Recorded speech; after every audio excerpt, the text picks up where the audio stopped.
تو وہ مفہومات کلیہ جو مقدمات میں ذکر کیے جاتے ہیں بصیرت کے لیے، یہ رسم ہوں گے، حدی نہیں ہوں گے، یعنی ذاتیات سے مرکب نہیں ہوں گے۔ یہ ایک وجہ ہوئی، یہ تعریف رسمی ماننے کی ایک وجہ ہوئی۔ دوسری وجہ بھی بیان کرتے ہیں علی ان سے، بناء علی ان مرکبہ من اجزاء غیر محمولۃ کالعشرہ لا جنس لہ ولا فصل لہ۔ دوسری بات یہ ہے کہ جو چیز اجزائے غیر محمولہ سے مرکب ہوتی ہے اس کی نہ جنس ہوتی ہے نہ فصل ہوتی ہے، یعنی اس کے ذاتیات نہیں ہوتے ہیں۔ جیسے عشرہ ہے، عشرہ یہ اجزائے غیر محمولہ سے مرکب ہے۔ اجزائے غیر محمولہ کا مطلب یہ کہ اس کے اجزاء کا حمل اس پر نہیں ہوگا۔ جیسے عشرہ ہے تو اس میں تسع بھی ہے، سبع بھی ہے، خمسہ بھی ہے، تو ان کا حمل عشرہ پر نہیں ہوگا، یعنی یہ نہیں کہا جائے گا العشرۃ خمسۃ او سبعۃ، یہ سب نہیں کہا جائے گا، کیونکہ عشرہ الگ ہے اور سبع خمسہ الگ ہے۔ تو یہ عشرہ جو ہے جن آحاد سے مرکب ہے یہ اجزائے غیر محمولہ ہیں، اور جو چیز اجزائے غیر محمولہ سے مرکب ہوتی ہے اس کی جنس و فصل نہیں ہوتی ہے۔ اب اصول فقہ میں دیکھیے آپ کہ وہ اجزائے غیر محمولہ سے مرکب ہے۔ اصول فقہ کیوں، اس کے اجزاء کیا ہیں اصول فقہ کے؟ الامر للوجوب والنہی للتحریم، تو یہ غیر محمولہ ہوئے، لہٰذا جب یہ اجزائے غیر محمولہ سے مرکب ہے تو اس کی بھی جنس و فصل نہیں ہوگی، اور جب جنس و فصل نہیں ہوگی تو یہ ذاتیات سے مرکب نہیں ہوگی، تعریف حدی نہیں ہوگی، یہ کہنا چاہتے ہیں۔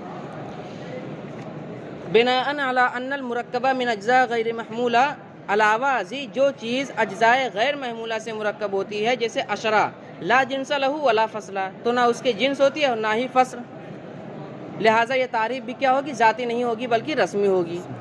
وَإِلَّا لَزِمَ تَعَدُّدُ الذَّاتِ، کہتے ہیں ورنہ یعنی اگر ہم ذاتیات سے یعنی تعریف حدی مانیں گے تو تعدد ذاتی لازم آئے گا۔ وَفِيهِ نظر، اور اس میں نظر ہے، اشرت الیہ فی السلم، جس کی طرف میں نے سلم میں اشارہ کیا ہے۔ فیہ نظر کہہ کر بھی اس کے ذوف کی طرف اشارہ کیا ہے، یعنی ہم نے جو بھی کہا تعدد ذاتی لازم آئے گا اس میں بھی ذوف ہے۔ کس طرح ذوف ہے کہ تعدد ذاتی کب لازم آئے گا؟ جب نفس الامر کے اعتبار سے ہو تب تعدد ذاتی لازم آئے گا۔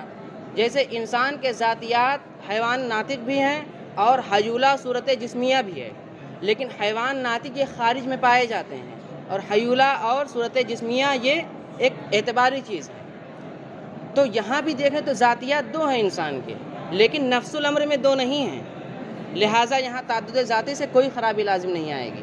اسی طرح اصول فقہ میں بھی ہے کہ مسائل جو ہیں جو اس کے ذاتیات ہیں یہ تو نفس الامر میں ہیں، لیکن تعریف جن ذاتیات سے مرکب ہوگی وہ نفس الامر میں نہیں ہے، وہ اعتباری ہیں، لہٰذا تعدد ذاتی سے یہاں بھی کوئی خرابی لازم نہیں آئے گی۔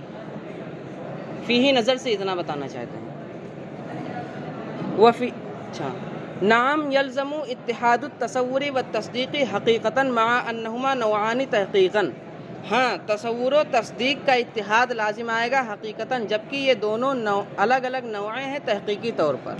یعنی اگر ہم تعریف کو حدی مانیں گے، تعریف کو اگر ہم حدی مانیں گے تو اب اس صورت میں جو تعریف حدی ہوتی ہے تو حد عین محدود ہوتا ہے، کیونکہ حدی جو تعریف ہوگی وہ جنس و فصل ذاتیات سے مرکب ہوگی، اور ذاتیات کیا ہیں؟ وہی شے ہی ہے، تو حدی تعریف جو ہوگی وہ عین محدود۔ جیسے انسان کی تعریف حدی حیوان ناطق وہ کیا ہے؟ عین انسان ہے۔ تو ان دونوں کا اجتماع ہو جائے گا، حد اور محدود کا اجتماع ہو جائے گا۔ تو انہوں نے بتایا کہ اصول فقہ کیا ہیں، اس کے مسائل ہیں، ادراکات ہیں جو تصدیقات ہیں، اور تعریف کیا ہے؟ تعریف تصور ہوتی ہے، اور جب حدی مانیں گے تو حد و محدود کا اجتماع ہو جاتا ہے، تو گویا کہ تصور جو تعریف ہے اور تصدیق یعنی اس کے مسائل ادراکات جو تصدیقات ہیں جو محدود بن رہا ہے، ان دونوں کا اجتماع لازم آئے گا۔ تصور و تصدیق کا اجتماع لازم آئے گا کب؟ جب ہم تعریف کو حدی مانیں گے کہ اس صورت میں حد عین محدود ہوگا، اور حد کیا ہے؟ تعریف ہے جو تصور ہے، اور محدود کیا ہے؟ اصول فقہ۔ اصول فقہ کیا ہے؟ ادراکات بتائیں نا یہاں، ادراک اس کے مسائل و ادراکات، اور وہ تصدیقات ہیں، تو تصور اور تصدیق کا اجتماع لازم آئے گا، اور یہ جائز نہیں ہے، لہٰذا ہم اس کو حدی نہیں مان سکتے۔ فتفکر تو غور کرنا چاہیے. یہ واضح ہو گیا اتنا. تعدد ذاتی دو ذات کیسے ہوگا؟ جی دو ذات کیسے یکجا ہوگا؟ ہاں، ایک شے کے دو ذاتیات ہونا یہ لازم آئے گا. وہ اس سے لازم آئے گا کہ آپ تعریف کو حدی مان رہے ہیں. حدی کا مطلب کہ اس کے ذاتیات سے مرکب ہے، اور اصول فقہ علوم مدونہ میں سے ہے. اور جو علوم مدونہ ہوتے ہیں ان کے مسائل کیا ہوتے ہیں؟ ادراکات ہوتے ہیں، جو تصدیقات ہوتے ہیں، ان کے حقائق ذاتیات. تو جب ان کے ذاتیات مسائل ہیں، ایک ذاتی ہو گئے، اور دوسرے تعریف میں آپ ذاتیات سے مرکب مان رہے ہیں تعریف کو، تو وہ الگ ذاتیات سے آپ مرکب مان رہے ہیں. تو تعدد ذاتی ہوا. دو ذاتی ہو گئے کہ نہیں ایک ہی شے کے؟ حقائق ایک ذاتی ہو گئے اور تعریف جن ذاتیات سے مرکب ہے وہ دوسرے ہو گئے. تو اب اس طرح تعدد ذاتی لازم آیا. ثم اختلف فی اسماء العلوم. اب یہ ہے کہ علوم کے جو اسماء ہیں، علوم و فنون، فقہ ہے، اصول فقہ ہے، اس طرح کے جو علوم ہیں، تو ان کے اسماء کو کیا کہا جائے؟ کیا یہ اسماء جنس ہیں، یا اعلام جنس ہیں، یا علم شخصی ہیں؟ تین صورتیں ہیں. دیکھیے، اگر اسم کی وضع ماہیت کے لیے ہو، اسم کی وضع کسی ماہیت کے لیے ہو، تو اس صورت میں وہ اسم جنس ہوگا. جیسے حیوان، یہ اسم جنس ہے کیونکہ اس کی وضع ایک ماہیت کے لیے، حساس متحرک بالارادہ، جس میں نامی حساس متحرک بالارادہ، تو اس صورت میں یہ ماہیت کے لیے ہوگا. اور اگر اس کی وضع فرد کے لیے ہو تو یا تو فرد منتشر کے لیے اس کی وضع ہوگی. تو اگر فرد منتشر کے لیے اس کی وضع ہوگی تو وہ علم جنس ہوگا. جیسے رجل، کہ یہ فرد کے لیے ہے لیکن فرد متعین کے لیے نہیں، فرد منتشر کے لیے. ہر ایک رجل ہے تو اس کی وضع فرد منتشر کے لیے ہے، تو اس صورت میں یہ علم جنس ہوگا. یا اس کی وضع فرد کے لیے ہوگی لیکن فرد متعین کے لیے ہوگی، فرد متعین معلوم کے لیے، تو اس صورت میں وہ علم شخص ہوگا. جیسے زید کا مسمى وہ علم شخص، زید یہ علم شخص ہے اپنے مسمى پر. یہ تین صورتیں ہوئی. اب دیکھیے، کہتے ہیں اس میں اختلاف ہے کہ اسماء علوم کو اسماء جنس مانا جائے یا اسماء یا اعلام جنس. تو بعض لوگوں نے کہا کہ یہ اسماء جنس ہیں. علوم کے جو اسماء ہیں، اصول فقہ مثال کے طور پر یا فقہ، تو یہ اسم جنس ہے. کیوں اسم جنس ہے؟ کیونکہ اس پر الف لام داخل ہوتا ہے، کبھی الف لام داخل ہوتا ہے، کبھی ان کی اضافت ہوتی ہے ان اسماء کی. اور الف لام کا داخل ہونا اور اضافت ہو جانا یہ اسم جنس کے خواص سے ہے. لہٰذا علوم کے جو اسماء ہوں گے وہ اسماء جنس ہوں گے. وہو ظاہر، اور مصنف کے نزدیک یہی ظاہر بھی ہے. دوسرا قول ذکر کرتے ہیں کہ یہ اعلام جنس ہوں گے، یعنی علم جنس ہوں گے، اسماء جنس نہیں. مصنف اس کو رد کر رہے ہیں، کہتے ہیں قلنا یثبت بالضرورہ، علم جنس ہونا یہ ضرورتاً ثابت ہوتا ہے. علم ماننا یہ ضرورتاً ہوتا ہے. جیسے ضرورت کیا ہوتی ہے؟ غیر منصرف بنانے کے لیے ضرورت ہوتی ہے علم ماننے کی. جیسے عمر ہے تو عمر میں ایک سبب تو پایا جا رہا ہے عدل، اب دوسرا سبب ہمیں غیر منصرف بنانا ہے تو ہم کہہ دیں گے یہ علم ہے.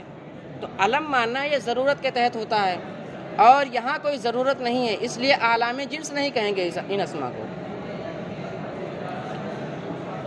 بل اعلام جنس قلنا یثبت بالضرورہ، بلکہ وہ ایک قول یہ ہے کہ وہ اعلام جنس ہیں وہ اسماء، تو ہم کہیں گے کہ وہ اعلام یعنی علمیت یہ ضرورتاً ثابت ہوتی ہے اور یہاں کوئی ضرورت نہیں ہے. وقیلا بل شخصیتہ، اور ایک قول یہ ہے کہ یہ اسماء اعلام شخصیہ ہیں، اعلام شخصیہ ہیں. یہ قول علامہ ابن الحمام کا ہے. وہ اس پر دلیل بھی دیتے ہیں کہ جب کوئی علم شخص ہوتا ہے تو اس کے بعض یعنی اس کے مسمى کا بعض کا حمل اس پر درست نہیں ہوتا ہے. علم شخص کا بعض کا حمل اس پر درست نہیں ہوگا.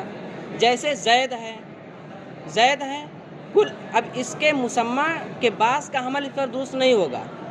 مثال کے طور پر یہ نہیں کہا جائے گا کہ اس کا ہاتھ زید ہے یا اس کا پاؤں زید ہے، یہ نہیں کہا جائے گا. تو اور علم شخصی ہے. اور اصول فقہ میں بھی ایسا ہی ہوتا ہے. فقہ میں بھی مثال کے طور پر کہ ہم کسی ایک مسئلے پر نہیں کہیں گے کہ یہ فقہ ہے، یہ فقہ ہے، یہ فقہ ہے. تو جس طرح علم شخصی مثال کے طور پر زید میں بعض پر اس کا حمل نہیں ہوتا ہے اور وہ علم شخص ہوتا ہے، اسی طرح فقہ میں بھی ہم دیکھتے ہیں کہ کسی ایک مسئلے پر فقہ کا اطلاق نہیں ہوتا ہے کہ یہ مسئلہ فقہ ہے، یہ مسئلہ فقہ ہے۔ لہٰذا جس طرح وہاں علم شخص ہے اس طرح یہاں بھی علم شخص ہوگا۔ جس طرح زید والے مسئلے میں کہ زید کا اطلاق اس کے ہاتھ پر نہیں ہوتا ہے اور وہ علم شخص ہوتا ہے، اسی طرح یہاں بھی فقہ میں کسی ایک متعین مسئلے پر فقہ کا اطلاق نہیں ہوتا ہے، مجموعے پر ہوتا ہے، لہٰذا یہاں بھی یہ علم شخص ہوگا۔ اب جو کسی فرد متعین کے لیے وضع کیا گیا ہو،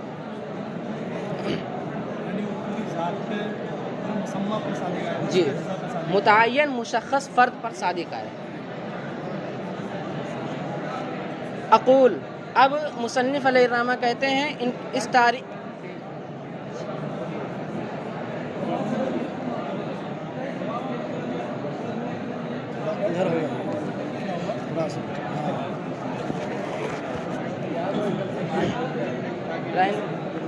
اب دیکھیے یہ جو ہے علم شخص جو تعریف کی ہے اور جو دلیل دی ہے مصنف علیہ الرحمہ اس کو توڑ رہے ہیں، اس کا رد کر رہے ہیں۔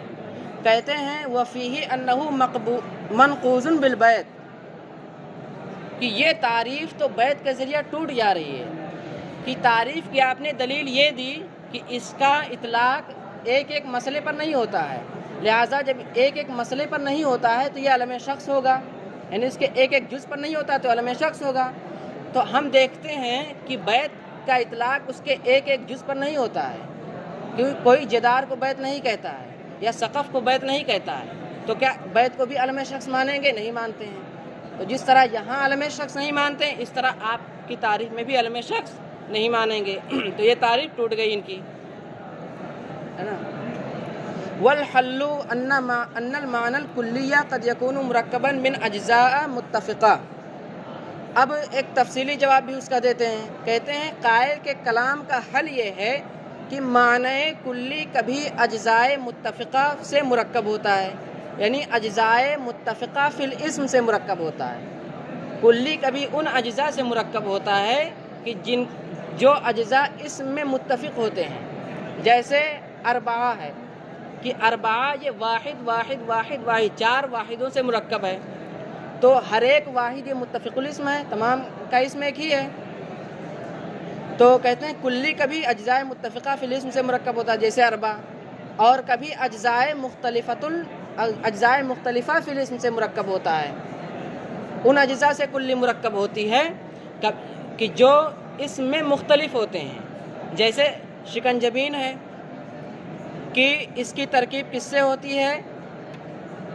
سرکے سے، شہد سے، پانی سے، تو اس کے جو اجزاء ہیں وہ متفقۃ الاسم نہیں ہیں، وہ مختلفۃ الاسم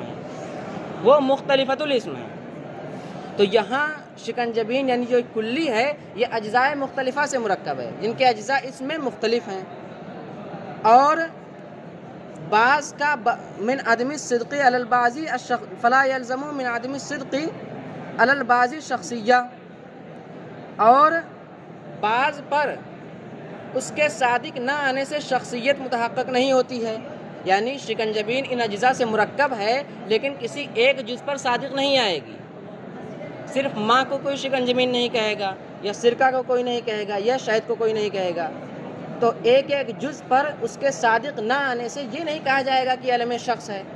تو آپ کی تعریف میں بھی اس طرح نہیں کہا جائے گا کہ ایک مسئلے پر جو ہے فقہ کا اطلاق نہیں ہو رہا ہے لہٰذا یہ علم شخص ہے۔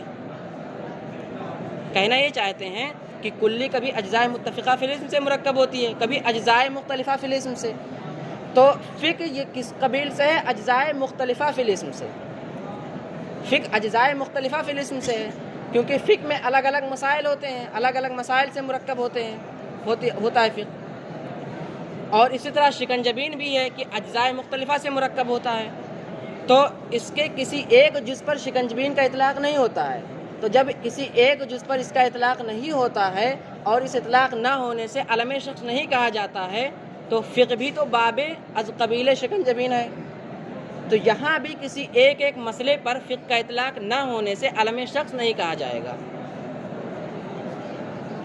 تو یہ اتنی عبارت مطلب اپنے قول کی تائید میں لائے ہیں۔ جی ان تو کے پھر یہ حل کہہ کر کے کیا کہنا چاہتے یعنی اس جو بات انہوں نے کی یہ تعریف ٹوٹ رہی ہے، اس کو اور کھول کر بیان کیا ہے، اس کو اور تفصیل کے ساتھ بیان کیا ہے۔ اصل رد ہے اسی تعریف کا یہ، ہیں؟ اس کا جی خلاصہ کچھ کیا ہے؟ ہاں اسی کی یہ تفصیل ہے، اسی رد کی۔ یہ واضح ہو گیا نا؟ جی ماشاء اللہ۔ اچھا اب دیکھیے یہاں سے کہ موضوع کی بحث کرتے ہیں، یعنی اصول فقہ کا موضوع کیا ہے؟ جی یہ فاعل ہے، یلزمو کا فاعل ہے، یعنی شکنجبین کے بعض پر اطلاق صادق نہ آنے سے شخصیت لازم نہیں آتی ہے نا یہ۔ اب کہتے ہیں اصول فقہ کا موضوع کیا ہے، تو اس میں تو اختلاف ہے، کچھ لوگ ادلہ اربعہ ہی کو موضوع مانتے ہیں، کچھ لوگ ادلہ اربعہ مع الاحکام کو موضوع مانتے ہیں، لیکن صاحب کتاب کے نزدیک کیا ہے، ادلہ اربعہ ہی موضوع ہیں، اسی کو کہتے ہیں وموضوعہ الادلۃ الاربعہ، اصول فقہ کا موضوع ادلہ اربعہ ہیں اجمالاً، وہی مشترکۃ فی الایصال الی حکم شرعی، اور یہ سب حکم شرعی تک پہنچانے میں شریک ہیں۔ یہ بات کہہ کر کہ یہ سب حکم شرعی تک پہنچانے میں شریک ہیں، ایک نقطے کی طرف اشارہ کیا ہے، وہ یہ ہے کہ دیکھیے موضوع میں تعدد نہیں ہوتا ہے، موضوع فن کا ایک ہی ہوتا ہے، تعدد موضوع تعدد فن پر دلالت کرتا ہے، یہ بات متعین ہے۔ تو پھر آپ کہہ رہے ہیں کہ اس کا موضوع 4 دلیلیں ہیں، تو یہ بھی تو تعدد موضوع ہے، تو کہتے ہیں اگرچہ تعدد موضوع ہے بظاہر، لیکن اس میں ایک وجہ جامع پائی جا رہی ہے، ایک وجہ جامع، وہ کیا ہے، حکم شرعی تک پہنچانا، کہ حکم شرعی تک پہنچانے میں یہ سب شریک ہیں، لہٰذا تعدد موضوع نہیں ہے۔ یہ اتنی بات ہوگی۔ اب اس کے بعد یہ بحث کرتے ہیں اجماع اور قیاس کی حجیت، کہ اجماع اور قیاس حجت ہیں یا حجت نہیں ہیں، یہ بحث کرنا یہ کس فن کا مسئلہ ہے، کیا اصول فقہ کا مسئلہ ہے یا فقہ کا یا علم کلام کا؟ تو کچھ لوگوں نے کہا ہے کہ یہ فقہ کا مسئلہ ہے، اور کچھ لوگوں نے کہا یہ کسی فن کا مسئلہ نہیں ہے۔ پہلے مصنف ان دونوں کا قول ذکر کریں گے، اس کا رد بھی کریں گے، پھر اپنا موقف بیان کریں گے۔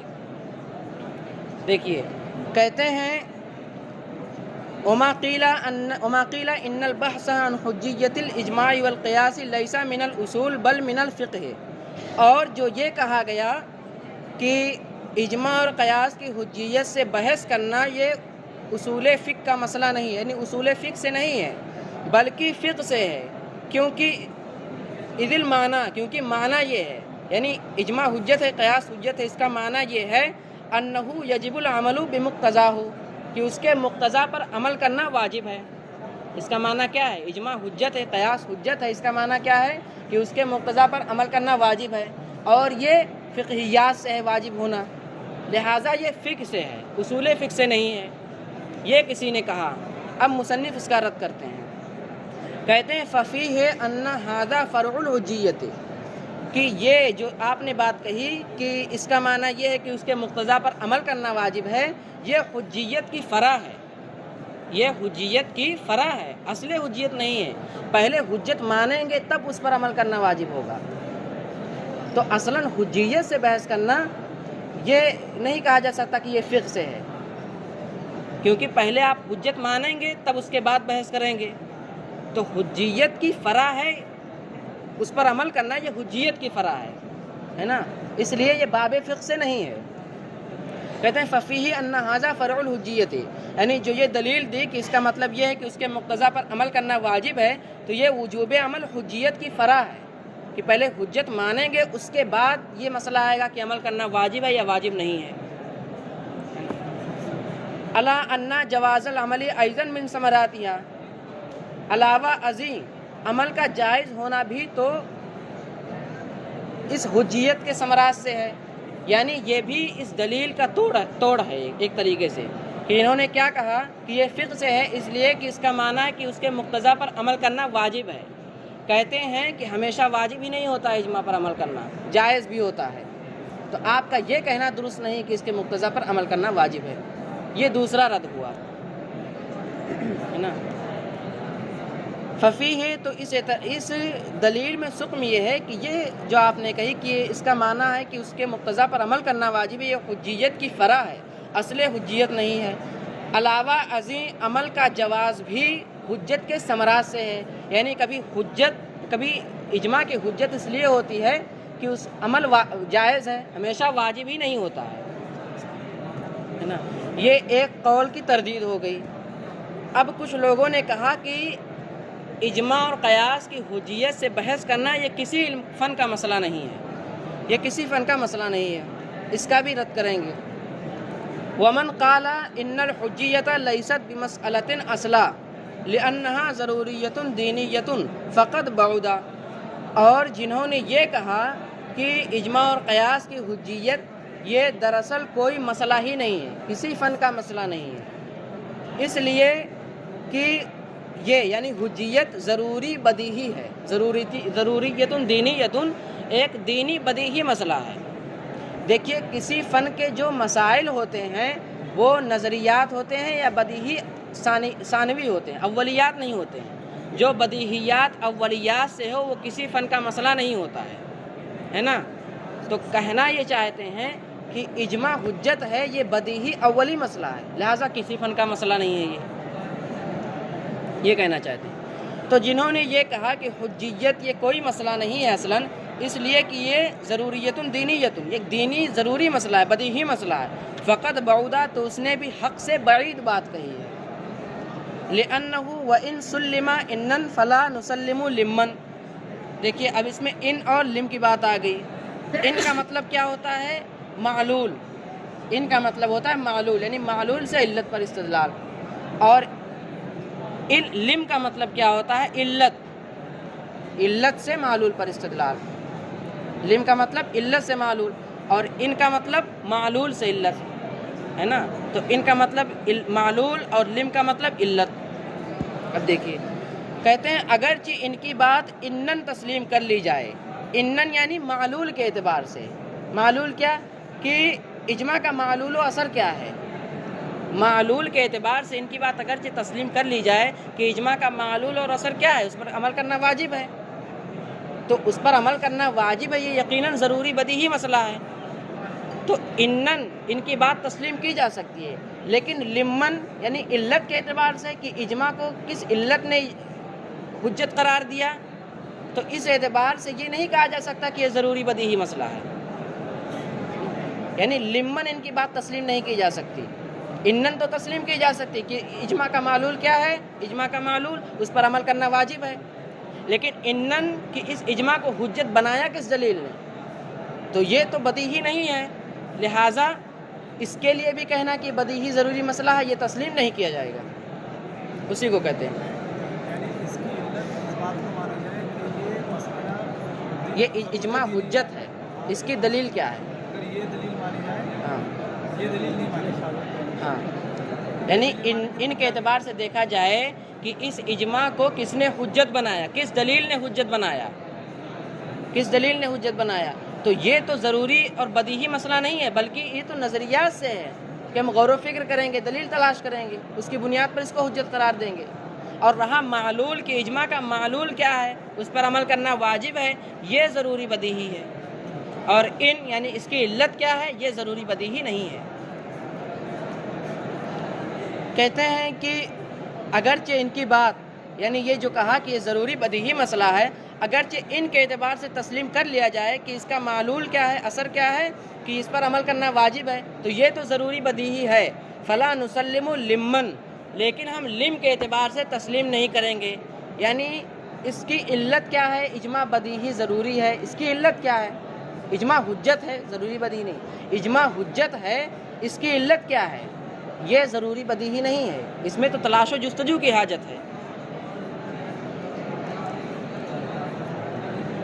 کہتے ہیں فلا نسلم لمن، تو ہم لم یعنی علت کے اعتبار سے اس کو تسلیم نہیں کریں گے۔ اب مصنف کہتے ہیں بل الحق انہ من الکلام لحجیت الکتاب والسنت، کہتے ہیں حق یہ ہے کہ اجماع اور قیاس کی حجیت یہ علم کلام کا مسئلہ ہے، اجماع حجت ہے یا نہیں ہے، قیاس حجت ہے یا نہیں ہے، یہ علم کلام کا مسئلہ ہے، حجیت الکتاب و سنت، جس طرح کتاب و سنت کی حجیت ہے علم الکلام کا مسئلہ ہے، اسی طرح ان کی حجیت بھی علم الکلام کا مسئلہ ہے۔ تو اب سوال یہ ہے، جب علم الکلام کا مسئلہ ہے تو اصول فقہ میں اس کو ذکر کیوں کیا جاتا ہے؟ تو جواب یہ ہوگا کہ تبعاً ذکر کیا جاتا ہے، ضمناً ذکر کیا جاتا ہے۔ پھر سوال یہ ہوگا کہ ضمناً جب ذکر کیا جاتا ہے تو کتاب و سنت کی حجیت کو کیوں نہیں ذکر کیا جاتا ہے؟ تو اس کا جواب یہ ہوگا کہ اجماع اور قیاس کی حجیت میں اختلاف ہوتا ہے، انتشار ہے، اس لیے ان کی حجیت کو ذکر کرتے ہیں، اور کتاب و سنت کی حجیت میں کوئی اختلاف نہیں ہے، وہ متفقن علیہ ہے، لہٰذا اس کو ذکر نہیں کیا جاتا ہے۔ لیکن تعرض الاصولی لحجیتہما فقط، لیکن ایک اصولی اجماع و قیاس ہی کی حجیت کو ذکر کرتا ہے، ان سے تعرض کرتا ہے، لأنہما کثر فیہ الشغب، اس لیے کہ اسی میں افتراق و انتشار زیادہ ہوتا ہے۔ تعرضہ کا لفظ بتا رہا ہے کہ یہ ضمناً اس کا ذکر ہوتا ہے۔ وَأَمَّا حُجِّيَّتُهُمَا فَمُتَّفَقٌ عَلَيْهِ، رہی کتاب و سنت کی حجیت تو یہ متفق علیہ عند الامہ۔ اتنی بات ہوگی بھائی ان کے بعد جو انہو بولے ہیں جی، اس سے مراد اجماع اور قیاس دونوں ہیں؟ حجیت، حجیت سے بحث کرنا یہ کہہ لیجیے، اس لیے ہو ضمیر مذکر کی ہے نا، اجماع و قیاس کی حجیت سے بحث کرنا یہ علم الکلام کا مسئلہ ہے۔ اب یہ کہتے ہیں کہ احکام کی موضوعیت کے بارے میں اختلاف ہے، کچھ لوگوں نے احکام کو بھی موضوع مانا ہے، یعنی اصول فقہ کا موضوع مانا ہے ادلہ کے ساتھ ساتھ، اور کچھ لوگوں نے احکام کو اصول فقہ کا موضوع نہیں مانا ہے، اسی کو ذکر کر رہے ہیں۔ صاحب توضیح نے احکام کو بھی موضوع مانا ہے ادلہ کے ساتھ ساتھ، لیکن ملا محب اللہ بہاری یہ صرف ادلہ کو موضوع مانتے ہیں، احکام کو موضوع نہیں مانتے ہیں، اسی کو ذکر کر رہے ہیں۔ کہتے ہیں کہ وفی موضوعیت الاحکام اختلاف، احکام کی موضوعیت میں اختلاف ہے، والحق لا، اور حق یہ ہے کہ یہ احکام موضوع نہیں ہوتے ہیں۔ اب سوال یہ ہے کہ جب موضوع نہیں ہوتے ہیں تب بھی تو احکام سے بحث کی جاتی ہے، تو کیوں بحث کی جاتی ہے؟ اس کا جواب دے رہے ہیں۔ وَإِنَّمَا الْغَرَضُ التَّصْوِيرُ وَالتَّنْوِيعُ لِيَثْبُتَ أَنْوَاعُهَا اور لِيُثْبِتَ أَنْوَاعُهَا، کہتے ہیں کہ پھر احکام کو ذکر کرنے سے مقصد کیا ہے؟ التصویر، یعنی مسائل احکام کے معنی کو بیان کرنا، تصویر کھینچ کر رکھ دینا، ان کے احکام کو بیان کر دینا، اور التنویع یعنی الگ الگ نوعوں کو بیان کرنا، دلیل کی الگ الگ نوعوں کے ساتھ الگ الگ حکم کو بیان کرنا، اس لیے احکام کا ذکر ہوتا ہے، تاکہ لیثبت انواعها لانواع الادلہ، تاکہ انواع ادلہ کے ساتھ انواع احکام ثابت ہوں، یعنی جس طرح دلیلوں کے مختلف انواع ہیں تو اس کے ساتھ ساتھ اسی نوع کا حکم بھی ثابت ہوتا چلا جائے، اس لیے احکام کا ذکر ہوتا ہے، ورنہ اصالتاً یہ مقصود نہیں ہے۔ وما من علم الا ويذكر فيه الاشیاء استطرادا وتتمیما وترمیما له، کہتے ہیں کوئی بھی علم ایسا نہیں، یا یہ کیجئے ترجمہ کہ ہر علم میں کچھ چیزیں استطراداً یعنی ضمناً بیان کی جاتی ہیں، وتتمیماً اور فائدے کو تام کرنے کے لیے بیان کی جاتی ہیں، یعنی اصلاً مقصود نہیں ہوتی ہیں بلکہ ضمناً اور فائدے کے تتمیم کے لیے ذکر کی جاتی ہیں، وترمیماً لہو اور اس مقصود کی اصلاح کے لیے یعنی اس کو بہتر بنانے کے لیے ذکر کی جاتی ہیں، تو ایسا ہوتا رہتا ہے۔ اسی طرح یہاں بھی ہے کہ احکام کا ذکر اصالتاً نہیں ہے بلکہ کچھ مقاصد کے پیش نظر ہے۔ وفائدتہ، اب اصول فقہ کا فائدہ کیا ہے؟ تو کہتے ہیں کہ احکام شرعیہ کی معرفت یہ تو دنیا میں ہے، احکام شرعیہ کا جاننا، اصول فقہ کے علم سے احکام شرعیہ کی معرفت حاصل ہوتی ہے، یہ فائدہ ہے دنیا میں۔ آخرت میں کیا ہے؟ سبب الفوز بالسعادت الابدیہ، یعنی ابدی سعادتوں کے ذریعہ کامیابی کا یہ سبب بنتا ہے، ابدی سعادتوں کی کامیابی کا سبب بنتا ہے آخرت میں، یہ اس کا فائدہ ہے۔ اب یہ مقدمہ ختم ہو گیا ان کا، اب مقالات بیان کریں گے۔ مقالات کی چیزوں میں تھے مبادی کی چیز، مبادیات میں کہتے ہیں المقالۃ الاولی فی المبادی الکلامیہ، مقالے اولا یہ فی المبادی الکلامیہ، مبادی کا مطلب مقدمات، الکلامیہ یعنی وہ مقدمات، وہ بنیادی چیزیں جن کا تعلق علم کلام سے ہے. تو مقالے اولا کا بیان ان چیزوں کے بارے میں ہوگا جن کا تعلق علم کلام سے ہے. ومنہا المنطقیہ، اور انہی مبادی کلامیہ سے منطقیہ بھی ہے، یعنی منطق سے گفتگو کرنا بھی انہی مبادی کلامیہ میں آتا ہے. اس لیے لأنہم جعلوہ جزءا من الکلام، اس لیے کہ متاخرین اصولیین نے اس منطق کو بھی کلام کا ایک جز قرار دیا ہے، لہٰذا یہ علم کلام ہی کا ایک جز ہوا. وقد فرغنا عنہا فی السلم والافادات، کہتے ہیں ہم نے اپنی کتاب سلم اور افادات میں ان کی مکمل گفتگو کر دی ہے. قد فرغنا عنہا یعنی ہم نے پوری گفتگو کر دی ہے. والآن نذکر طرفا ضروریا، ہم یہاں کچھ ضروری باتیں اس سے ذکر کریں گے. اب انہیں ضروری باتوں میں سے یہ فرداً کچھ مسائل کو ذکر کریں گے. پہلا مسئلہ النظر واجب، بیچ میں یہ جملے معترضہ کے طور پر اس کی تعریف بیان کی ہے. وہو ترتیب المعقول لتحصیل المجہول، کہتے ہیں کہ نظر واجب ہے. نظر کہتے کسے ہیں کہ معقول یعنی امور معقولہ معلومہ کو ترتیب دینا مجہول کی تحصیل کے لیے، یہی نظر ہے. تو کہتے ہیں نظر یہ واجب ہے، اس لیے کہ واجب کا یہ مقدمہ ہے، یعنی واجب حقیقی کی معرفت کا یہ مقدمہ ہے کہ جب ہم نظر کریں گے اور عالم میں پھیلی ہوئی چیزوں کو دیکھیں گے، ترتیب دیں گے، تو ہمیں واجب حقیقی کی معرفت حاصل ہوگی اسی نظر سے. تو یہ نظر واجب حقیقی کی معرفت کا مقدمہ ہوا، اور مقدمۃ الواجب واجب ہوتا ہے، واجب کا مقدمہ واجب ہوتا ہے. ایک بات ہوئی. دوسری بات کہتے ہیں البسیط لا یکون کاسبا لأنہ لا یقبل العمل، کہتے ہیں بسیط کیا ہے؟ جو مرکب نہ ہو. بسیط یہ کاسب نہیں ہوتا ہے، اس کے ذریعہ کسی چیز کا حصول نہیں ہوتا ہے. لأنہ لا یقبل العمل، اس لیے کہ بسیط جو ہوتا ہے وہ عمل یعنی حرکت ثانیہ کو یہ قبول نہیں کرتا ہے. جب حرکت ثانیہ کو قبول نہیں کرتا ہے تو اس کے ذریعہ کسی چیز کا حصول بھی نہیں ہوگا. ولا مکتسبا، اسی طرح بسیط کسی کا مکتسب بھی نہیں ہوتا ہے، یعنی کسی دوسری چیز کے ذریعہ بسیط کو حاصل کیا جائے یہ بھی نہیں ہو سکتا. بسیط کسی چیز کا مکتسب بھی نہیں بنتا ہے. کیوں نہیں بنتا ہے؟ کیونکہ جس کے ذریعہ اس کو حاصل کیا جائے گا وہ یا تو بسیط ہوگا یا مرکب ہوگا. اگر بسیط ہے تو ابھی پڑھ لیے کہ بسیط کاسب نہیں ہوتا ہے. اگر مرکب ہے تو یا تو وہ ذاتیات سے ہوگا یا وہ عارض ہوگا، یا ذاتیات ہوگا یا عارض ہوگا. ذاتیات ہو نہیں سکتا کیونکہ بسیط کا عین اور ذاتی ہوتا نہیں ہے، اور عارض ایک ہی صورت بچتی ہے کہ وہ عارض ہو. تو اگر عارض ہوگا تو یہ حقیقت یعنی کن کا فائدہ نہیں دے گا، لہٰذا عارض بھی یہ کاسب اس کے لیے نہیں بن سکتا.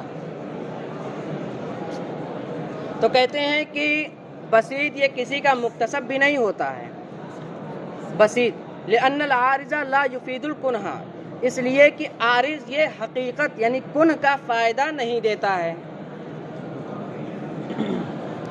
اتنی بات جی. لأن العارض لا يفيد الکنہ، ہاں وہی جو اصل میں کچھ تفصیل اس میں نہیں ہے، یعنی پوری بات بیان کرنی پڑے گی کہ جو مکتسب نہیں بنتا ہے تو اس کا کاسب یا تو مرکب ہوگا یا بسیط ہوگا. بسیط ہو نہیں سکتا ہے تو مرکب ہوگا. اب مرکب ہوگا تو یا تو عارض ہوگا یا ذاتی ہوگا. ذاتی ہوگا نہیں کیونکہ بسیط کا ذاتی نہیں ہوتا ہے. اب ایک ہی صورت بچی وہ عارض. تو عارض کے بارے میں کہتے ہیں عارض حقیقت کا فائدہ ہی نہیں دیتا ہے، لہٰذا اس کے لیے کاسب بھی نہیں بنے گا.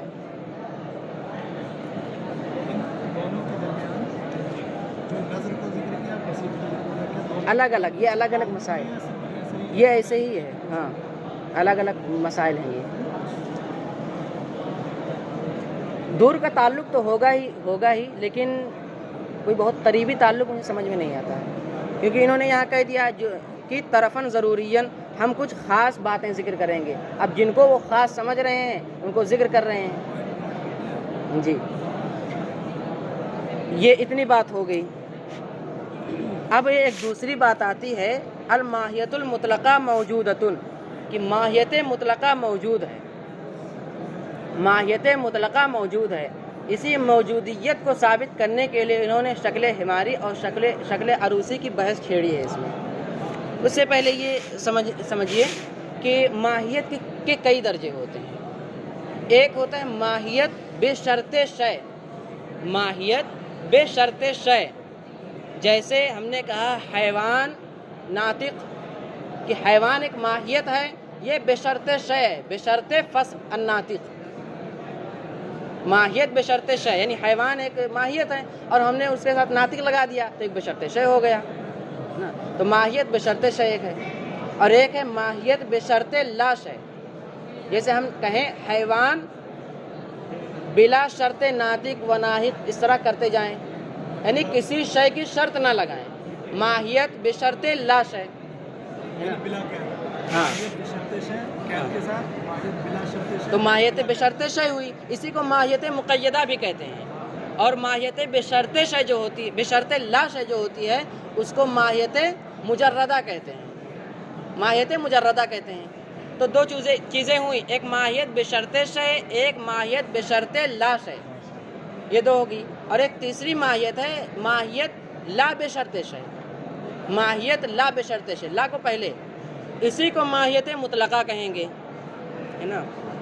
تو ماہیت بشرط شے جو ہوگی وہ خارج میں بالاتفاق پائی جاتی ہے.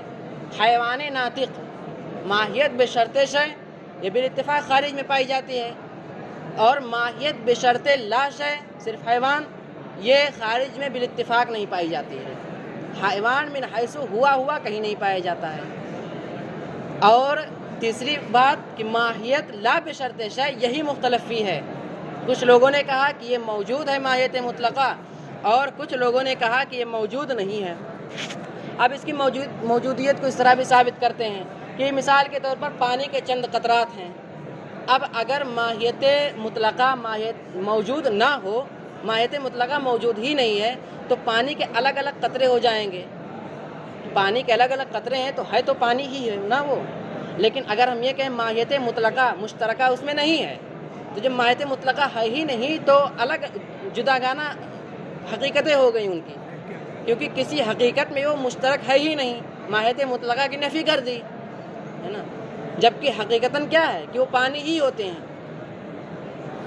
دیکھیے کہتے ہیں الماہیت المطلقۃ موجودۃ، ماہیت مطلقہ موجود ہے. وَإِلَّا لَكَانَ لِكُلِّ قَطْرَةٍ مِّنَ الْمَاءِ حَقِيقَةً عَلَىٰ حِدَةٍ، کہ اگر ماہیت مطلقہ موجود نہ ہو تو پانی کے قطرات کے لیے یعنی الگ الگ قطرے کے لیے جداگانہ حقیقت ہوگی. کہ جب آپ کہیں گے کہ ماہیت مطلقہ مشترکہ نہیں ہے تو اس کا مطلب الگ الگ حقیقتیں ہیں اس میں. وقت تقرر تماثل الجواہر، اور تماثل جواہر ثابت ہو چکا. تماثل جواہر کیا ہے کہ جتنے بھی جوہر پائے جاتے ہیں ان سب کا تماثل مطلب اشتراک فی الماہیت، اشتراک فی ماہیت الذات، کہ جتنے بھی جواہر پائے جاتے ہیں وہ سب کسی نہ کسی ماہیت میں شریک ہیں، کسی نہ کسی ماہیت میں شریک ہیں. اور یہ طے شدہ بات ہے، اس پر اجماع ہو چکا ہے. تو جب کسی نہ کسی ماہیت میں شریک ہیں تو وہی ماہیت مطلقہ ثابت ہو گئی کہ ماہیت مطلقہ میں وہ سب شریک ہیں. لہٰذا ماہیت مطلقہ جو ہمارا موقف ہے کہ ماہیت مطلقہ موجود ہے وہ بھی ثابت. تو ان کی دلیل کی بنیاد اسی پر ہے کہ تماثل جواہر یہ ثابت ہیں، یعنی تمام جواہر جتنے بھی پائے جاتے ہیں وہ سب کسی نہ کسی ایک ماہیت میں، ماہیت مشترکہ میں، ماہیت حقیقیہ میں، ماہیت میں شریک ہیں. وہ سب امر مشترک میں شریک ہیں. اب اسی کو ثابت کرنے کے لیے انہوں نے شکل حماری اور شکل عروسی کی بحث چھیڑی. کہتے ہیں وفیہ ما فیہ، یعنی یہ جو وہی کہا نا کہ جتنے بھی جواہر پائے جاتے ہیں وہ سب کسی نہ کسی ایک ماہیت میں شریک ہیں. جیسے صورت جسمیہ لے لیجئے، سب اس میں شریک ہیں. جتنے جواہر ہوں گے سب صورت جسمیہ میں شریک ہوں گے. جیسے انسان یا حیوان کے افراد ہیں تو یہ بھی تو ایک مطلب یہ بھی حیوانیت میں سب شامل ہوں گے نا. جواہر کہہ دیا تو تمام چیزیں آ گئی مادیات کی. ہاں مطلب ایک ماہیت یہ ہے انسان جی حیوان کے جتنے بھی افراد ہیں انسان کے یہ سب بھی ایک ماہیت میں شریک ہیں. ماہیت میں شریک ہے، حیوانیت ہاں تو جواہر جتنے ہیں ان سب کا تماثل یعنی اشتراک فی ماہیت ذات یہ ثابت ہے، یہ انہوں نے کہا. اب پھر کہتے ہیں وفیہ ما فیہ، اس سے اس کا ذوب بتانا چاہتے ہیں. یعنی ہم نے جو یہ کہا کہ اشتراک فی ماہیت ذات یہ اس پر اجماع ہے، تقررہ یعنی قرار واقعی ہو چکا، اس پر اجماع ہو چکا کہ تمام جواہر یہ ان کا تماثل ثابت ہے. اب کہتے ہیں اس میں ایک ذوب ہے کہ ہو سکتا ہے کہ یہ کسی ماہیت میں شریک نہ ہو بلکہ وصف خاص میں شریک ہوں، وصف خاص میں شریک ہوں. تو جب وصف خاص میں شریک ہوں گے تو ماہیت مطلقہ ثابت نہیں ہوگی. یہ فیہ ما فیہ سے کہنا چاہتے ہیں، ہے نا. اب پھر کہتے ہیں اقولو علی طور الحکمت، میں حکمت و فلسفہ کے طور پر اس کو ثابت کروں گا. یعنی تماثل جواہر کا تماثل یہ ثابت ہے، اس کو میں فلسفہ کے طور پر ثابت کروں گا، یعنی منطقی رنگ میں.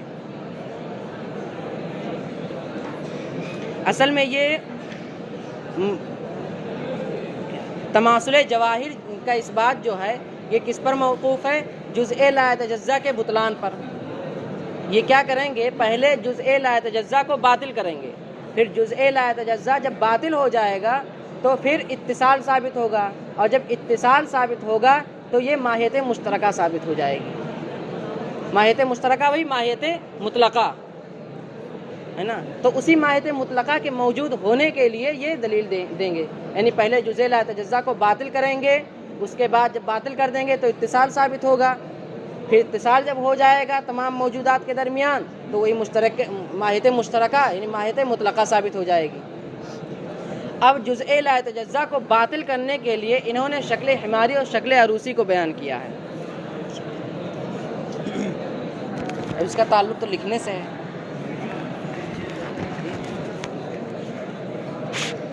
کہ ایک شکل شکل حماری، شکل حماری میں کیا ہوتا ہے کہ ایک زاویہ قائمہ ہوتا ہے.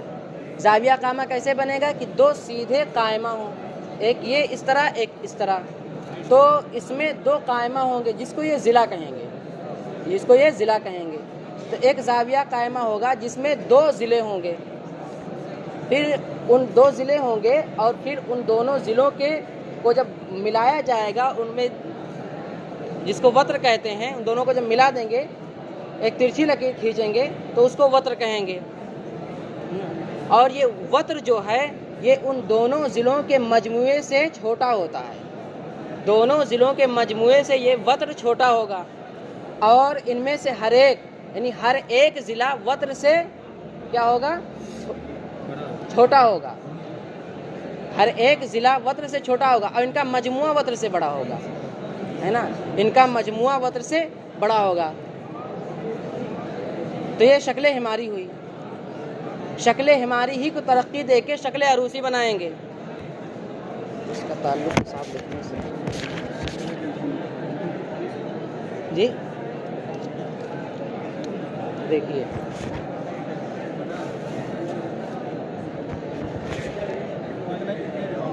اس طریقے سے مطلب یہ شکل حماری ہوگی، ہے نا. شکل حماری اس طریقے سے کہ اس میں دو ضلع ہیں نا، یہ ضلع ہے، یہ جو ہے یہ اور یہ ضلع ہوگا اور یہ وتر ہوگا. یہ جو وتر ہوگا یہ ان دونوں کے مجموعے سے چھوٹا ہوگا لیکن ایک ایک ضلع سے وہ بڑا ہوگا، ہے نا. اور ان دونوں کا جو مجموعہ ہوگا یہ اس سے بڑا ہوگا. اور ہم نے مثال کے طور پر اس ایک ایک ضلع کو دو دو جز کا فرض کیا ہے، دو دو جز کا. اچھا، اس کو شکل حماری کیوں کہتے ہیں؟ اس لیے کہتے ہیں کہ یہ حمار کے بھی سمجھ میں آ جاتا ہے. نہیں یہ دوسری وجہ تسمیہ ہے اس کہ مثال کے طور پر یہاں اگر گدھے کو کھڑا کر دیں، یہاں گھاس رکھ دیں تو گدھا بھی جو ہے ادھر سے گھوم کے نہیں آئے گا، ادھر ہی سے آئے گا. وہ بھی سمجھ رہا ہے شکل حماری کو، تو وہ بھی سمجھ رہا ہے، اس لیے اس کو شکل حماری کہتے ہیں. خیر، زاویہ قائمہ کون سا ہے؟ اس میں دیکھیے یہ زاویہ گوشے کو کہتے ہیں، ہے نا. زاویہ گوشے کو کہتے ہیں. اور قائمہ یہ ایک قائمہ ہوا، یہ دو قائمہ ہوا، یہ دوسرا قائمہ ہوا، اور اسی کو یہ ضلع کہیں گے، ہے نا. تو یہ شکل حماری بن گئی. اسی کو اور ترقی دے کے شکل عروسی بنائیں گے.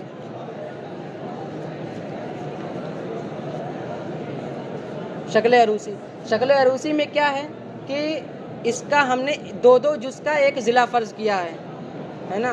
تو ہاں زاویہ قائمہ جو دو ضلعوں سے تو ہے تو ہر ایک ضلع 2 جز سے مرکب ہے, 2 جز کا ہے, مرکب نہیں 2 جز کا ہے نا.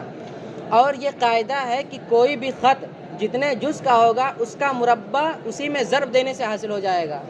اگر اس میں ہم ضرب دیں گے تو اس کا مربع بن جائے گا. ہر ضلع 2 جز سے ہاں ایک یعنی دونوں قائمہ سے. نہیں, اس کو جیسے فٹ اور انچ کہتے ہیں تو یہاں 2 جز مان لیجئے, 2 جز مان لیجئے کہ ایک ضلع یہ 2 جز کا ہے, یہ بھی 2 جز کا ہے نا. اب ہم اس کا بھی ایک مربع بنائیں گے.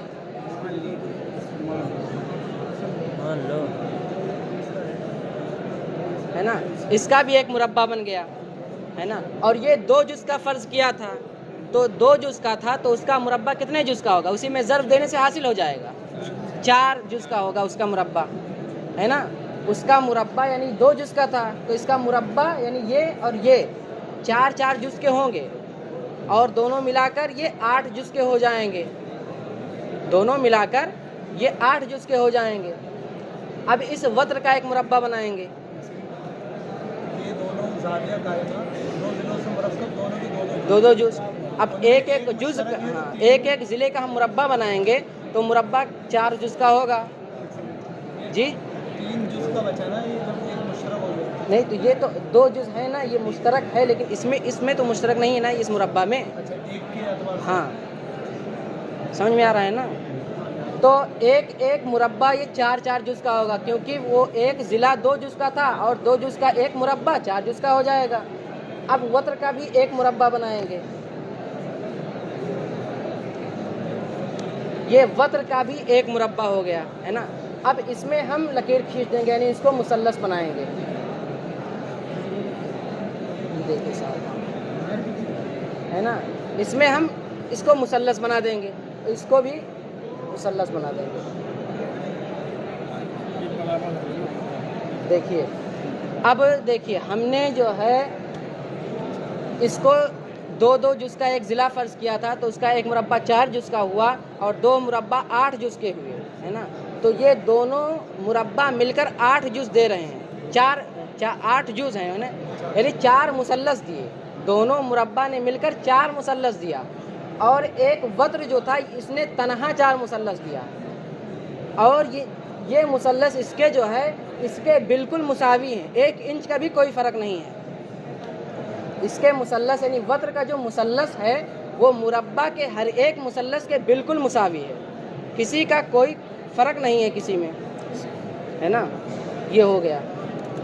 اب دکھانا یہ ہے کہ یہ وتر جو ہے نا, یہ جو وتر ہے تو یہ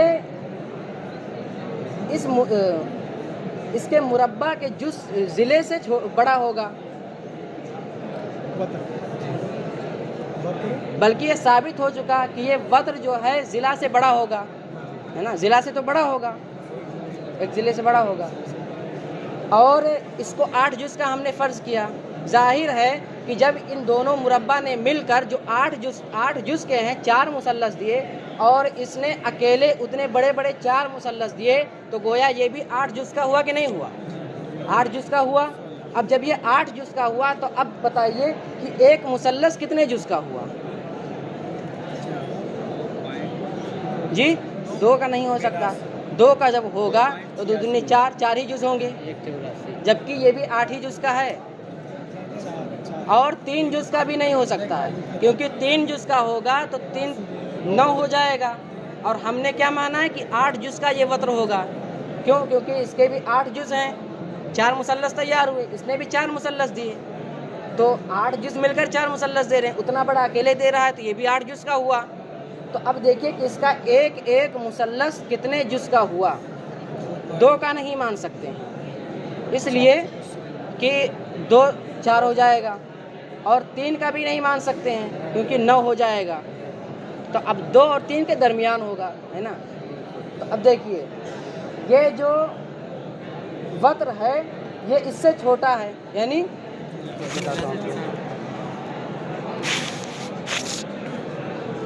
یعنی وطر یہ تین کا بھی نہیں ہو پائے گا شکل حماری کی وجہ سے، ہے نا.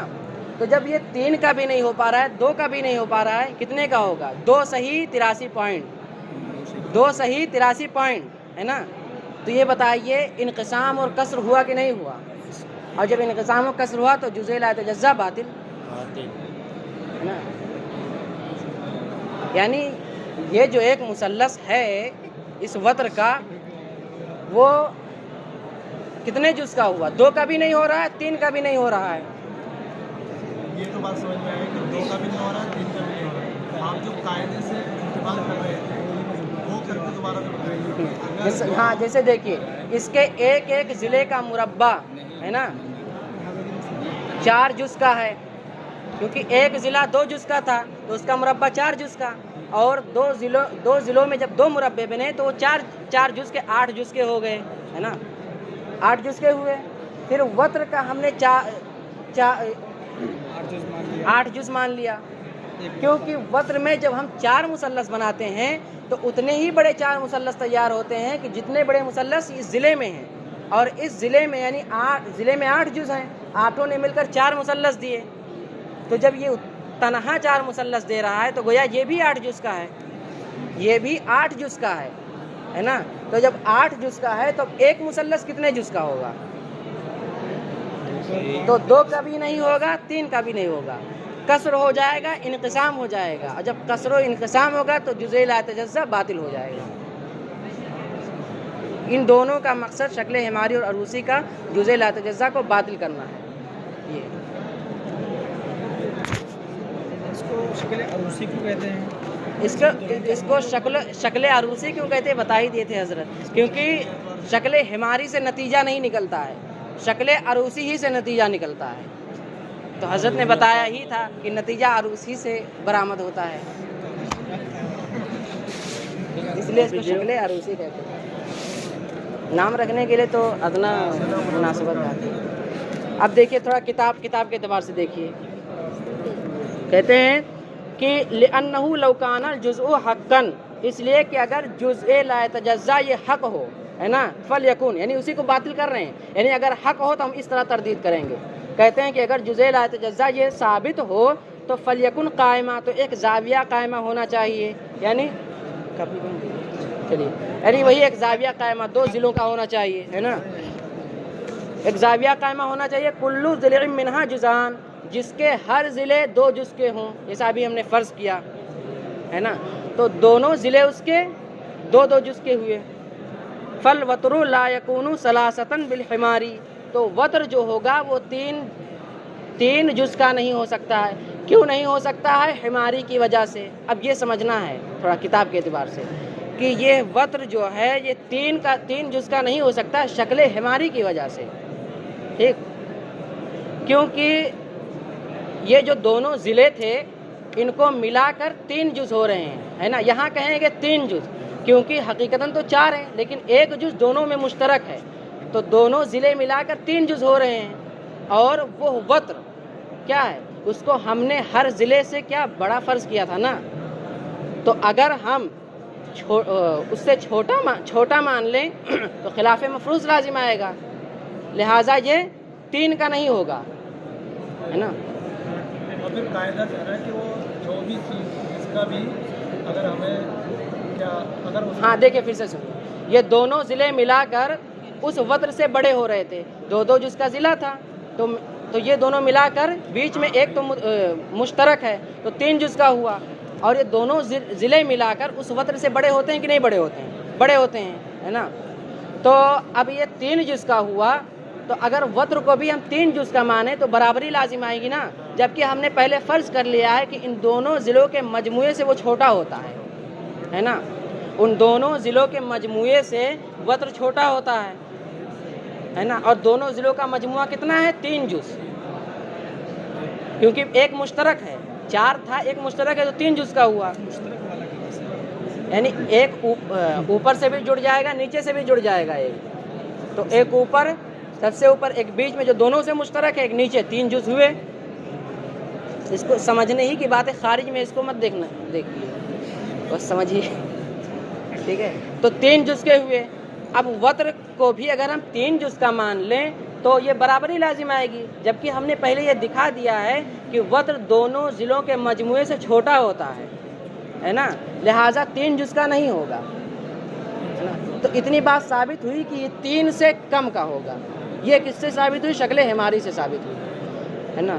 تو اسی کو کہا کہ فالوتر لا یکون ثلاثتاً، یہ وتر 3 نہیں ہوگا 3 جز کا، بالحماری، شکل حماری کی وجہ سے، اور 2 کا بھی نہیں ہو سکتا شکل عروسی کی وجہ سے۔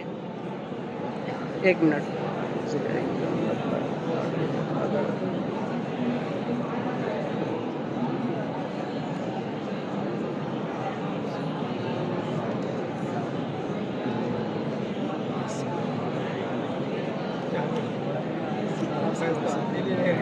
دیکھیے کہتے ہیں کہ یہ 2 کا بھی نہیں ہو سکتا ہے، یہ وتر جو ہے 2 جز کا بھی نہیں ہو سکتا ہے، یہ شکل عروسی سے کی بنیاد پر نہیں ہوگا، کیونکہ اگر 2 جز مان لیں کہ یہ وتر 2 جز کا ہے، تب تو یہ ایک ضلع کے برابر ہو جائے گا، ہے نا، ایک ضلع کے برابر ہو جائے گا، اور ایک ضلع کا مربع کتنا ہوتا ہے؟ 4 جز، 4 جز، ہے نا۔ تو اب وتر کا مربع بھی 4 جز ہوگا، اور فرض کیا ہے وتر کا مربع؟ 8 جز، ہے نا، مربع وتر کا 8 جز فرض کیا ہے، لہٰذا یہ 2 کا بھی نہیں ہوگا۔ پھر سے دیکھیے کہتے ہیں کہ یہ 2 جز کا بھی نہیں ہوگا شکل عروسی کی بنیاد پر، کیونکہ اگر ہم اس وتر کو 2 جز کا مان لیں تو جب 2 جز کا ہوگا تو یہ ایک ضلع کے جز کے برابر ہو جائے گا، کیونکہ ایک ضلع 2 جز کا ہوتا ہے نا۔ جب یہ 2 جز کے برابر ہو جائے گا تو وہ ایک ضلع کے مربع کے برابر ہوگا، اور ایک ضلع کا مربع کتنا ہوتا ہے؟ 4 جز کا ہوتا ہے، تو وتر بھی 4 جز کا مانیں گے، ہے نا۔ اور اپنے فرض کیا ہے کہ وتر 8 جز کا ہوتا ہے، وتر 8 جز کا ہوتا ہے، کیونکہ اس کے ہر ایک مثلث، ہے نا، وہ تنہا 4 مثلث دے رہا ہے، اور یہ 2 مل کر 4 مثلث دے رہے ہیں، تو یہ 2 بھی نہیں ہو سکتا ہے۔ بڑی پیچیدہ گفتگو ہے، ٹھیک ہے۔ تو اسی کو کہا کہ یہ 2 کا بھی نہیں ہو سکتا ہے بالعروس۔ یہ سمجھ میں آیا نا کیا؟ عروسی کا جو قاعدہ ہے، جی جو آپ نے جی جو انہوں نے قاعدے، جن قاعدوں کے تحت یہ بحث کی ہے، یہ قاعدے بیان کر دیں تو تھوڑا سمجھ میں آ جائے گا۔ اصل میں کیا ہے، یہ لوگ قاعدہ نہیں بیان کرتے۔ پہلے کیا تھا کہ اتنا آسان تھا یہ سب سمجھنا کہ بغیر قاعدے کے بس وہ پڑھتے چلے جاتے تھے۔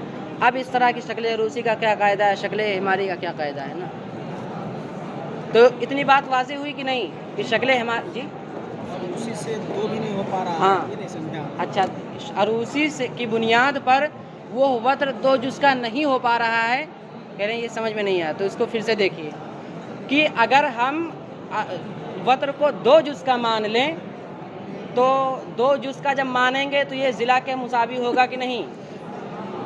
ضلع کے مساوی ہو جائے گا، اور جب ضلع کے مساوی ہوگا تو ضلع 2 جز کا جو ضلع ہے اس کا مربع 4 جز کا ہوتا ہے نا، تو اس وتر کا بھی مربع 4 ہی جز کا ہوگا، ہے نا، 4 ہی جز کا ہوگا۔ اور آپ نے فرض کیا ہے کہ وتر کا مربع 8 جز کا ہوتا ہے، پورا ثابت ہو چکا کہ 8 جز کا ہوتا ہے نا، تو خلاف مفروض لازم آیا کہ نہیں؟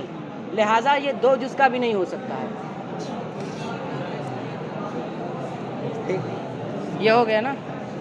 تو کہتے ہیں فالوتر لا یکون ثلاثتاً بالحماری، تو وتر یہ 3 جز کا بھی نہیں ہوگا شکل حماری کی بنیاد پر، اور 2 جز کا بھی نہیں ہوگا شکل عروسی کی بنیاد پر، بل بینہما، بلکہ ان دونوں کے درمیان رہے گا۔ اور جب جیسے ہی درمیان میں آیا، نہ 2 ہے نہ 3، تو کسر ہوا، انقسام ہوا، فبطلا، تو جیسے ہی انقسام ہوا تو جزء الذی لا یتجزا باطل، ہے نا، اور جب باطل فثبت الاتصال، جب جزء لا یتجزا باطل تو موجودات واقعیہ میں اتصال ثابت ہو گیا۔ جب اتصال ثابت ہو گیا فلزم الاتحاد حقیقتاً، تو اجزائے متصلہ میں اتحاد ثابت ہو گیا، اتحاد آ گیا کہ سب متحد ہیں۔ لأن المتباینین لا یتصلان، کیونکہ جو متباین ہوتے ہیں وہ متصل ہوتے نہیں ہیں، متباین جو ہوں گے وہ متصل نہیں ہوں گے، بلکہ زیادہ سے زیادہ ایک دوسرے سے مماس ہوں گے، متصل نہیں ہوں گے۔ کما قال ابن سینا، جیسا کہ ابن سینا نے کہا، ففہم تو اسے سمجھنا چاہیے ان ھذا الصانع عزیز یقیناً یہ جی متصل اور مواس میں فرق کیا ہوگا؟ متصل کوئی چیز کسی سے متصل ہے جیسے اس کے جو اجزاء ہیں اس سے متصل ہیں اور یہ جو ہے اس سے مماس ہے. ٹھیک ہے ٹھیک. متصل کیا ہے؟ مماس الگ الگ ہے. مماس میں متباینان ہوتے ہیں, متصل میں جو ہوں گے ان میں اتحاد ہوگا اجزاء. ٹھیک ہے. کہتے ہیں لأن المتباینان لا یتصلان, اس لیے کہ متباینان جو ہوں گے وہ متصل نہیں ہوں گے بلکہ ایک دوسرے سے مماس ہوں گے. پھر سے دیکھ لیجیے یہاں ترجمہ. کہتے ہیں کہ جب ان دونوں کے درمیان ہوگا تو جزء لا یتجزا باطل ہو جائے گا. جب جزء لا یتجزا باطل ہو جائے گا تو اتصال ثابت ہو جائے گا, اور اتصال جب ثابت ہوگا تو اتحاد ثابت ہو جائے گا. نیچے بین السطور میں ہے فی الاجزاء المتصلہ من حیث الحقیقت النوعیہ, یعنی حقیقت نوعیہ کے اعتبار سے اجزاء متصلہ میں اتحاد ثابت ہو جائے گا. اور جب اتحاد ثابت ہوا تو حقیقت مشترکہ, حقیقت مطلقہ, ماہیت مطلقہ ثابت ہو گئی, ہے نا. لأن المتباینین لا یتصلان, اس لیے کہ جو متباین ہوں گے وہ متصل نہیں ہوں گے بلکہ ایک دوسرے سے مماس ہوں گے. کما قال ابن سینا ففہم ان ھذا الصانع عزیز, یقیناً یہ گفتگو عزیز یعنی مشکل ہے.